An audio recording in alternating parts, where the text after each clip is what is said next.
People are always asking me what it was like to be a woman, to switch bodies with a famous ballet dancer. I'll tell you all about Liv and my experience living in her skin, but you might be surprised. My name's Sebastian. I'm 26, and my story starts before I met Liv, back when I was one of the most popular male dancers at the New York Opera Ballet. I was at the height of my career, in the spotlight as Prince Siegfried in Swan Lake for a crowd of nearly 6,000. And just as I was lifting my partner back, about to twirl, I slipped, lost balance, and felt a shooting pain up my leg. I dropped my partner and ruined the dance. I ripped my Achilles tendon. And now I have to walk with a cane. The doctor said I'd never dance again, and my brilliant career was over in one fell swoop. I felt like I was nothing without my body. But I had to do something, so I started teaching.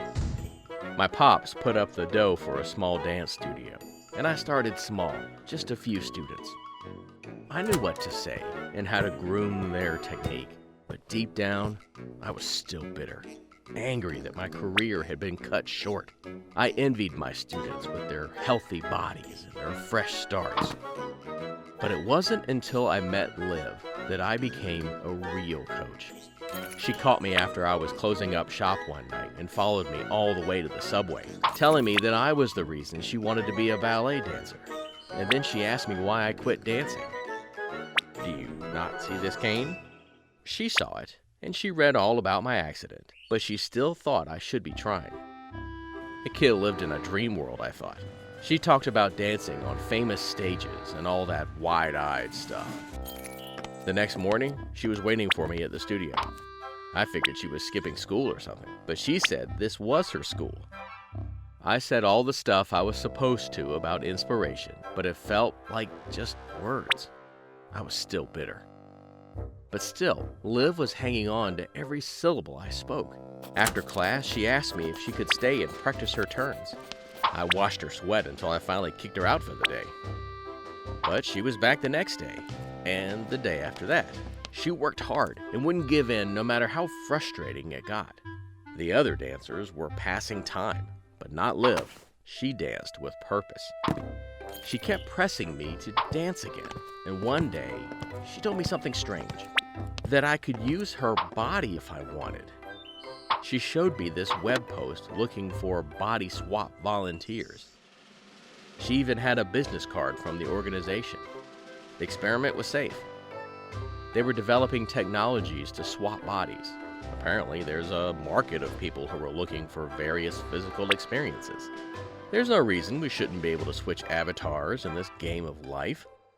These were all the things these venture capitalists and science rogues were saying to Liv when she inquired. I blew her off and said she needed to focus on herself, not some body swap experiment to re-inspire me. Over the years, I groomed several dancers and coached troops of guys and gals, but nobody was quite like Liv. She had the heart of a lion. She worked harder, developed grace and skill that surpassed mere technique. Her grit reminded me of myself when I was younger. So I got her an audition at the New York house. I thought she was ready. But before the audition, Liv developed some kind of mental block and stage fright. She couldn't land her grand jeté without slipping on her toes, and almost injured herself twice in practice. Her dance was a disaster the night before her audition. We sat down to talk about it. She was in despair, afraid she was going to disappoint me. She said she didn't know what she'd do without me, and she just wanted to be near me. I reminded her I was her coach, and my job was to help her smash her audition. Nothing more, nothing less. If you want to help me, then swap bodies and dance for me, she said, because I can't do it. She ran out in tears and was gone before I could say anything. The girl was confused. Probably had been for a while. I was good at being strict on my dancers, but I wasn't good at the whole motivation part of the whole coaching thing. I figured I'd owed it to her to at least try. I couldn't let her worry away the night before the biggest audition of her life. I looked up her address in my office. It was raining outside, so she let me in. I apologized for not being the inspiring teacher she deserved. She insisted again we swap bodies, and that's all she would discuss. I thought about what it would feel like to dance again, to bring down the house with the grace of my muscles, to pose again with the perfect lines. What a gift to be able to dance again. The thrill of things opened my mind, and Maxwell, the leading designer, explained the body swap was like a light switch, where we would be connected, switched, and disconnected. He wired us up to this elliptical-type machine. Maxwell's advancements in the field of body swapping proved that the stronger connection to the host body occurred when bodies matched the same heart rate and rhythm. We started by matching our breathing, and then we had to raise our heart rate. We stayed in sync, and after about a minute, I think I passed out. And the next thing I knew, I was in Liv's bed. I remember immediately connecting with her. There was a feeling of hopefulness in the body that I was now inhabiting, and it felt great to be living in Liv's body. But I barely had a chance to breathe in her skin before the phone was ringing. It was Liv, with my voice. She was telling me I was late for her audition. I rushed to the dressing room.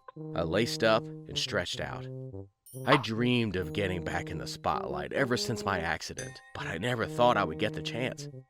It had been years, but between Liv's muscle memory and the rhythm in my head, I danced with passion, bringing a bravura to her moves and an uproar of applause from the audience.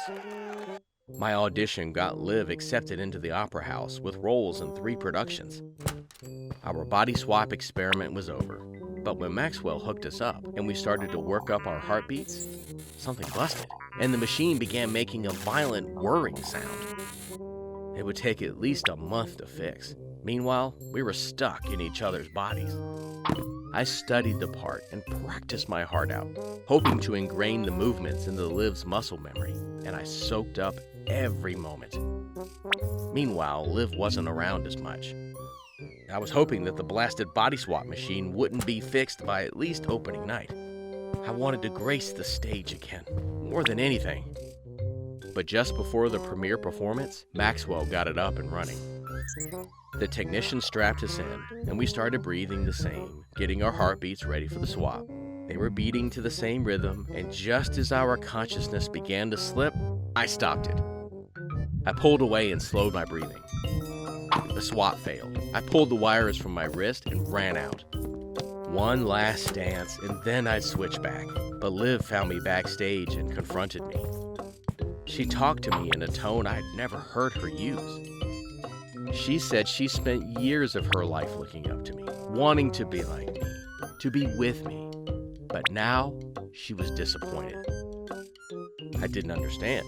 Had she not seen what I had done with her body? "But what have you done with your body?" she asked. And then she answered her own question. "You gave up on yourself." Then she tossed the cane aside and started using my body to dance. I couldn't believe what she had done. She was working my body in ways I didn't think I could, and I saw her point for the first time. She said I was always coaching others to choose mind over body, but I wouldn't choose it for myself. Since she'd been in my body, she'd been doing occupational therapy, and she was pushing my body further than I thought possible. The student I was supposed to inspire ended up inspiring me, and I couldn't live her life anymore. I had my own to live. "We still have time to do the swap," I said. She was nervous about the performance, even though she had memorized every move of the dance. I told her that if she could dance in my body, she could dance in hers. She hugged me, ready for her big performance. This time, our heartbeats were in perfect sync, and we woke up back in each other's bodies just in time for curtain. I waited in the wings and watched Liv dance with unprecedented elegance. The audience sang back with their applause. Her performance was written about in culture columns across the globe, and Liv was rising to the top of the dance world. In several interviews, she said that I taught her never to give up, and that was the only reason she found success. Well, that got things booming at the studio, and now I have more students than I know what to do with. My student taught me a lot, but most importantly, I learned where there's a will, there's a way. There are 1,000 reasons to give up on goals that seem out of reach. But if you really want it, if you have real passion, You only need one reason not to give up. What's your passion? Tell us about it in the comments, and don't forget to like and subscribe for more hidden wisdom stories. Remember, when you share our stories, you're sharing wisdom.